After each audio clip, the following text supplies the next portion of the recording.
स्वागत है आपका हमारी क्लास इंडियन जियोग्राफी में। आज हम पढ़ेंगे जो है भारत की नदियाँ।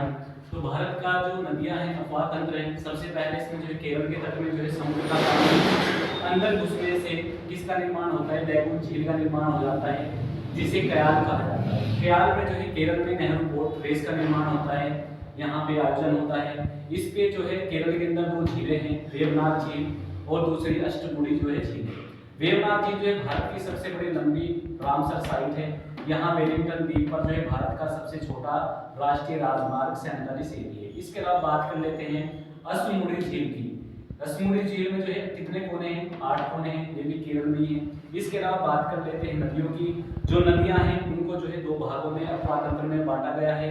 एक तो है हिमालय का अफवाह तंत्र और दूसरा है प्रायद्वीपीय भारत का अफवाह तंत्र। हिमालय के अफवाह तंत्र में जो है सिंधु नदी है, गंगा नदी है और ब्रह्मपुत्र नदी के बारे में बात करते हैं।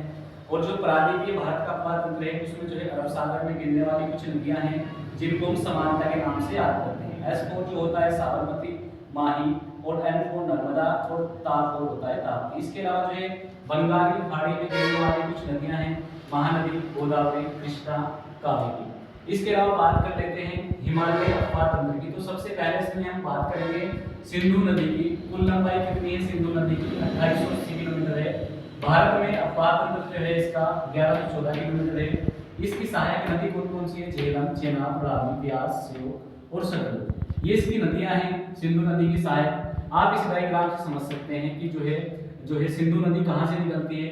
ये जो है तिब्बत के पास ब्रह्मपुत्र हिमनद है, यहाँ से निकलती हुई दमचोक से ये भारत में एंट्री होती है। उसके बाद जो है सिंधु नदी जो है भारत से होते हुए फिर भारत से बाहर निकलती है चिल्लट नामक स्थान से और मिठानकोट होते हुए कहाँ पहुंच जाती है? पाकिस्तान के अंदर पहुंच जाती है, कराची में। तो पाकिस्तान इस नदी के किनारे बसा हुआ है और फिर अरब सागर में गिर जाती है। इसके अलावा जो है फिर झेलम की बात कर लेते हैं। यह सभी नदियां जो है सिंधु की सहायक है, झेलम, चिनाब, रावी, ब्यास। झेलम नदी है जो वेरीनाग जम्मू कश्मीर से उद्गम स्थल होता है। और जो है जेनाब कहाँ से निकलती है? चंद्र और भागा नदियों के संगम से ये निकलती है और जो है हिमाचल प्रदेश में। उसके बाद जो है रावी जो है नदी है ये इसमें मिल जाती है चेनाब में। उसके बाद जो है व्यास नदी है। व्यास नदी जो है सतलज की जो है सहायक नदी है और राक्षस ताल से जो है सतलज नदी निकल के आती है। शिवकिला हिमाचल प्रदेश से एंट्री होती है। उसके बाद जो है इसमें व्यास नदी मिलती है और ये भी जो है किसकी? सिंधु की सहायक नदी बन जाती है। इसके अलावा जो है इंदिरा गांधी जो नहर है, हैरिक बैराज, व्यास और जो सतलज का जहाँ पे संगम है वहीं पे हैरिक बैराज बना हुआ है और यहीं से इंदिरा गांधी नहर निकलती है।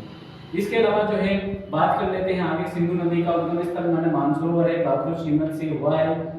इसे सिंधी खुआब भी कहते हैं। यह दमचोक से भारत में प्रवेश करती है। सिंधु नदी लेह लद्दाख से बहते हुए चिल्लट नामक स्थान से पाकिस्तान में प्रवेश करती है। कराची के पास जो है अरब सागर में गिर जाती है। उसके बाद जो है सिंधु नदी कुछ सहायक नदियां हैं। जो है सिंधु नदी की सहायक नदियों की बात करें तो दाहिने हाथ से जो मिलती है सहयोग, चिलबिट, काबुल और हुंजा नदी। इसके अलावा बाएं हाथ से जो नदी मिलती है इसमें झेलम। झेलम को जो है वितस्ता कहा जाता है, फिर चेनाब, चेनाब को स्किनी कहा जाता है, फिर रावी है, फिर पुरुषनी है, फिर व्यास है, फिर व्यास को जो है विपाशा कहा जाता है, सतलुज है, इसको सतुद्री कहा जाता है। इसके अलावा बात कर लेते हैं झेलम नदी की। तो झेलम नदी का उद्गम स्थल कहाँ से? वेरीनाग झरने के पास से जम्मू कश्मीर की सिसुनार झील से है। यहीं पे जो है मुलर झील श्रीनगर इसी के तट पर बसा हुआ है। डल झील भी यही है, उबरा सीकर झील भी यही है। गुलर झील जो है भारत की ताजे पानी की झील है, सबसे बड़ी और जम्मू कश्मीर में है। इसमें कुछ प्रोजेक्ट भी चल रहे हैं, पूरी परियोजना, बुलबुल परियोजना और सहायक नदी किशनगंगा है, पाकिस्तान में इसको नीलम कहा जाता है। चिनाब नदी जो है इसका उद्गम स्थल क्या है? चंद्र और भागा नदियों के साथ के रूप में बाड़ा लाचा कब्जा से होता है। यह सिंधु की सबसे लंबी सहायक नदी है। यह पाकिस्तान में मिठानकोट में जो है सिंधु में मिल जाती है। इसमें कुछ परियोजनाएं भी हैं, दुलस्ती परियोजना, सलार बांध परियोजना, पतडुम जो है परियोजना, रेतले परियोजना, बकलिहार परियोजना। ये थी जो है आज की क्लास। आपको ये क्लास पसंद आई होगी। यहाँ से काफी सारे क्वेश्चन बन जाते हैं, बेसिक। मिलते हैं कल की क्लास में। Thank you.